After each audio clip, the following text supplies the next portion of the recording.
ఆలు పరోటాలు ఇదొకటి కలిపి చేశారంటే మరింత ఆరోగ్యంగా, మరింత టేస్టీగా ఉంటాయి. అదొకటి ఏంటో వీడియోలో చెప్తాను.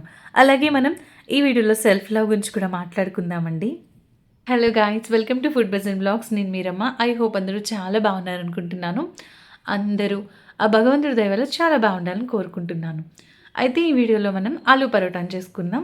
ముందుగా ఆలు ఉడికించుకోవాలి. మీరు కుక్కర్‌లో పెట్టుకునేలా అయితే 4 విజిల్స్ వేయించుకుంటే చాలా మెత్తగా కుక్ అయిపోతాయి. నేనైతే నార్మల్‌గానే ఉడికిస్తున్నానండి. అయితే బంగాళదుంప పైన మట్టి ఉంటుంది కదా! అందులోకి ఇప్పుడు వర్షాకాలం కాబట్టి మట్టితో వస్తాయి. వాటిని బాగా నీట్‌గా వాష్ చేసుకొని అప్పుడు ఉడికిస్తున్నాను.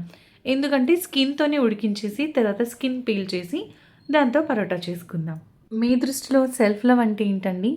సెల్ఫ్ లవ్ అంటే మనం చూసుకునే స్వార్థం కాదండి. మనకి మనం ఇచ్చుకునే గౌరవం, మనల్ని మనం నమ్మడం. సెల్ఫ్ లవ్ అంటే అందులో మన ఆరోగ్యాన్ని చూసుకోవడం వస్తుంది. కుటుంబాన్ని చూసుకోవడం. ఇలా నాకు హెల్తీ రెసిపీస్ చేసి ఇంట్లో వాళ్ళకి పెట్టడం అనేది కూడా నా సెల్ఫ్ లవ్‌గానే అనుకుంటాను. మెయిన్ మన బ్రెయిన్‌ని ఖాళీగా ఉంచి, దానికి ఏ పని చెప్పకుండా ఉంటే పిచ్చి పిచ్చి ఆలోచనలు వస్తూనే ఉంటాయి. 2, 3 గంటలు ఖాళీ సమయాన్ని కూడా వదలకుండా, మనకి నచ్చిన విషయం మీద మన బ్రెయిన్ ఎంగేజ్ చేస్తే అది చాలా హెల్తీగా ఉంటుంది అని నేను నమ్ముతాను. ఖాళీగా కూర్చుంటే నెగెటివ్ థాట్స్ ఈజీగా వస్తాయి. వాటిని తీసి వెంటనే డస్ట్‌బిన్‌లో పడేసి మెడిటేషన్ గానీ, పాజిటివ్ థాట్స్ వైపు పరిగెపెడితే చాలా బావుంటుందండి. ముఖ్యంగా ఆరోగ్యం. ఆరోగ్యంలోకి ఫస్ట్ వచ్చేది తిండి. మనం ఎంత హ్యాపీగా తింటున్నాము, ఎంత ఆనందంగా తింటున్నాము, నచ్చింది ఎంతవరకు తింటున్నామనే దాని మీద బేస్ చేసే ఉంటుంది కదా మన హెల్త్ అనేది. తినే ఫుడ్‌ని ఇష్టంగా తీసుకోవడంలోనూ, ఆనందించడంలోనే మనకి హెల్త్ అనేది దాగి ఉంటుందని నేను ఖచ్చితంగా నమ్ముతాను. మనం ఎంత తిన్నా, చేసినా మరి ఆరోగ్య సమస్యలు వస్తూ ఉంటాయి కదా! అంటే సీజన్ మారుతూ ఉంటుంది కదండీ! It's quite common. ఏవో ఒకటి వస్తూనే ఉంటాయి. వాటితో ఫైట్ చేసి మనం పరిగెడుతూనే ఉండాలి. నా సెల్ఫ్‌లో నేను యాడ్ చేసుకుంది గ్రీన్ టీ అండి. కొన్ని ఇయర్స్ నుంచి తాగుతున్నాను కానీ ఆన్ అండ్ ఆఫ్ ఎప్పుడైనా ఇలా వెదర్ ఇలా చల్లగా ఉండి, వర్షం పడుతూ ఉండి, బద్ధకంగా అనిపిస్తే మాత్రం అసలు వెంటనే ఈవినింగ్ టైంలో ఒక కప్పన్నా తాగితే మైండ్ రిఫ్రెష్‌గా అనిపిచ్చి, బద్ధకం పక్కన పెట్టి ఇలా ఫ్రెష్‌గా పనిచేసుకోవాలనిపిస్తుంది. ఆలు పరోటా కోసం ఒక మనిషికి గ్లాస్ కొలత చొప్పున తీసుకుంటాను నేను. 4 గ్లాసులు తీసుకున్నాను. ఇలా ఒక గిన్నెలో నీళ్లు పోసుకొని, బేకింగ్ సోడా, కొంచెం ఉప్పు వేయండి. అవి కొంచెం మెల్ట్ అయిన తర్వాత హెల్తీ పరోటా అన్నాను కదా! పాలకూరతో చేసుకుందాం. పాలకూరను వాటర్‌లో వేసుకొని ఈజీగా మీరు హాఫ్ ఎన్ అవర్ వదిలేసేయండి. రకరకాల మందులు కొట్టి పెంచుతారు కాబట్టి, ముఖ్యంగా మన పంట పొలాల చివరన వేస్తూ ఉంటారు ఆకుకూర పంట. మరింతగా క్లీన్ చేసుకోవడం మనకి మంచిదండి. ఒక హాఫ్ ఎన్ అవర్ వదిలేసిన తర్వాత 2, 3 సార్లు క్లీన్ చేసుకున్న తర్వాత అప్పుడు నేను మిక్సీ జార్‌లోకి వేస్తున్నాను. వేసి కొంచెం నీళ్లు పోసి మెత్తగా పేస్ట్ చేస్తున్నా. ఇలా గోధుమ పిండిలోకి ఒక్క స్పూన్ ఆయిల్ అంతే, ఎక్కువ అవసరం లేదు. దాంతో పాటు రుచికి సరిపడా ఉప్పు, అలాగే మనం మిక్సీ పట్టుకున్న పేస్ట్‌ని వేసుకొని మొత్తం మిక్స్ చేసుకోవాలి. మరీ లూజ్‌గా వద్దు, అలానే బాగా టైట్‌గా అవసరం లేదు. ఆల్రెడీ మీరు చాలా సార్లు చేసున్న వాళ్ళైతే దీని ఉజ్జాయింపు ఎలా చేయాలో ఐడియా వస్తుంది. అదే కొత్త వాళ్ళనుకోండి, సింపుల్ అండి. ఒక గ్లాస్‌కి ఆ గ్లాస్‌లో 1/4 వరకు వాటర్ ఏస్తే మనకి పిండి అయిపోతుంది. పిండిని కలుపుకున్నప్పుడు మాత్రం కొంచెం సాఫ్ట్‌గా, సెమీ సాఫ్ట్‌గా కలుపుకోవడానికి ట్రై చేయండి. బాగా పక్కన పెడితే బాగా నానుతుంది. కనీసం ఒక గంటన నానబెడితే కొంచెం సాగుదల వచ్చి పిండిలోని, పిండి బాగా ఉండి పరోటాలు చాలా బాగా వస్తాయి. ఇలా కలుపుకున్న పిండిలోకి ఒక్క స్పూన్ ఆయిల్ అంతే. మరీ ఎక్కువ అవసరం లేదు. ఒక్క స్పూన్ ఆయిల్ వేసి చేతికి అంటుకున్న పిండినంతా కూడా పిండికి పట్టేలాగా ఇలా మెత్తగా సాఫ్ట్‌గా మిక్స్ చేసుకొని పక్కన పెట్టుకోవాలి. పిండిని ఎంత బాగా మీరు నీట్ చేస్తే అంత బాగా వస్తాయి. అలా అని పొలోమంటూ మనకి లేయర్ పరోటా కలుపుకున్నట్టుగా దబా దిబి కలపాల్సిన పనేం లేదండి. హ్యాండ్‌తో సాఫ్ట్‌గా కలుపుకుంటే సరిపోతుంది. నానుతూ ఉంటుందండి. మనం టాపిక్‌లో స్విచ్ అవుదాం. ఆడవాళ్ళైనా, మగవాళ్ళైనా సరే మన వాళ్ళని, మన ఇంట్లో వాళ్ళని హ్యాపీ చేయడం కోసం, మన కోసం మనం ఆలోచించుకోవడం తగ్గించేస్తూ ఉంటాం. మన కోసం మనం కొంత సమయాన్ని కేటాయించుకోవాలండి. తప్పనిసరిగా కేటాయించుకోవాలి.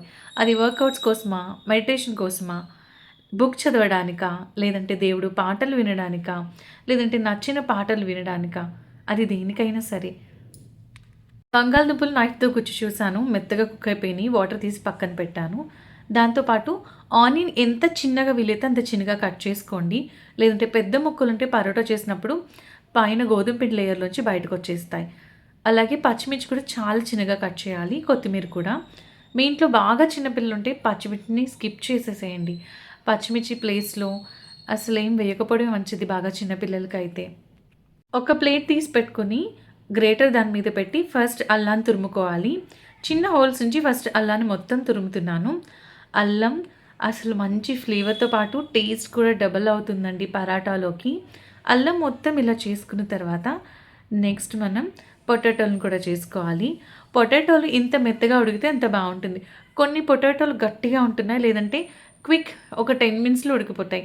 స్టవ్ మీద పెట్టాలి అంటే 15 మినిట్స్‌లో ఉడికిపోతుందండి పొటాటో. అసలు సీక్రెట్ ఆఫ్ రెసిపీని చెప్పడం లేదు నేను. పొటాటోలు ఇది కలిపితే ఆలూలో అన్నాను కదా!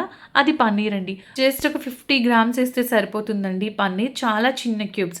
చిన్న చిన్న క్యూబ్స్ అయితే ఒక 4, 5 క్యూబ్స్ ఏస్తే సరిపోతుంది. మంచి ఫ్లేవర్ అండ్ డైజెషన్ కోసం వాము వేస్తున్నాను. మీకు నచ్చితే సోంపు కూడా వేసుకోవచ్చు. అలాగే ఒక స్పూన్ కారం, జీలకర్ర పొడి, చిటికెడంత మిరియాల పొడి, మీరు నచ్చితే ఆమ్చూరు వేసుకోండి. లేదనుకుంటే కొంచెం గరం మసాలా వేసుకోవచ్చు. నేను ఆమ్చూరు వేయలేదు. గరం మసాలా వేశాను. 4 చుక్కలు నిమ్మరసం కూడా వేశానండి. సింపుల్ అండి. ఇంట్లో ఉన్న వాటితోనే ఉల్లిపాయలు, పచ్చిమిరపకాయలు, పొటాటోలు అవి బాగా మిక్స్ చేసుకున్న తర్వాత అందులోకి ఉప్పు, కారం, చిటికెడంత పసుపు, మిరియాల పొడి, జీలకర్ర పొడి, ధనియాల పొడి అవసరం లేదు. జీలకర్ర పొడి, కొంచెం గరం మసాలా అంతేనండి. సూపర్ యమ్మీ టేస్టీగా ఉంటుంది. ముఖ్యంగా వామేస్తే చాలా బావుంటుంది. డైజెషన్‌కి బావుంటుంది. టేస్ట్ బావుంటుంది. వాము దాంతో పాటు అల్లం తురుము అస్సలు మిస్ చేయొద్దు. దాని తర్వాత మనం బాల్స్ లోపల స్టఫింగ్ కోసం బాల్స్ చేసుకున్నాం కదా! అవి ఏ సైజ్ చేసుకున్నామో గోధుమ పిండి ముద్దను కూడా సేమ్ అదే సైజ్ తీసుకోవాలండి. ఈక్వల్‌గా తీసుకుంటే మనకి స్టఫింగ్ తక్కువ అవ్వదు. లేదంటే పిండి ఎక్కువగా అనిపించి లోపల స్టఫింగ్ తక్కువగా అనిపిస్తుంది. ఈక్వల్ సైజ్‌లో తీసుకోవాలి. తీసుకొని ఇలా మీరు రౌండ్ చేస్తుంటే గిన్నెలా అవుతుంది.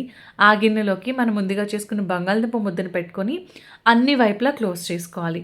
మీరు ఫస్ట్ 4 సైడ్స్ క్లోజ్ చేసుకొని దాని తర్వాత రౌండ్‌గా చుట్టినట్టయితే పరోటా బాల్ చక్కగా వస్తుంది.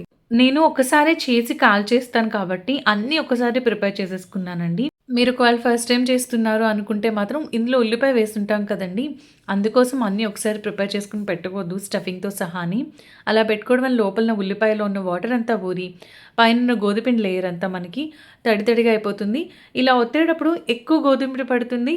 అలాగే మనం ఒత్తేటప్పుడు సరిగ్గా రాకుండా అయిపోతాయి. నేను ఇలా ముందుగా ప్రిపేర్ చేసి పెట్టుకున్నాను. మీరు వెంట వెంటనే కాల్చేసేలా అయితే అలా ప్రిపేర్ చేసి పెట్టుకోండి. ఈ ఆలు పరోటాలకి కొన్ని టిప్స్ చెప్పుకుందామా?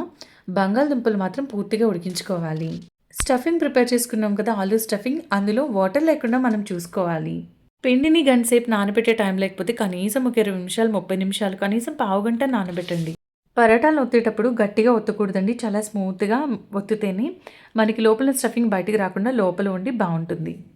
అట్ల పెనం మీడియం ఫ్లేమ్‌లో ఉంచుకోవాలి. అది హీట్ అయిన తర్వాత పరోటాను వేయాలి. పరోటాని మంచి కలర్ వచ్చేంత వరకు బంగారు వర్ణంలో వచ్చేలాగా వేయించుకోవాలి. అలా వేయించుకోవడం వల్ల ఇందులో పాలకూర వేసాం కాబట్టి ఎలాంటి పచ్చి వాసన లేకుండా బాగా రెండు వైపులా కుక్ అయ్యి టేస్ట్ బావుంటుంది. ఆలు పరోటా మంచి టేస్ట్ రావాలండి ఆమ్చూర్ పౌడర్ వేసుకోవాలి.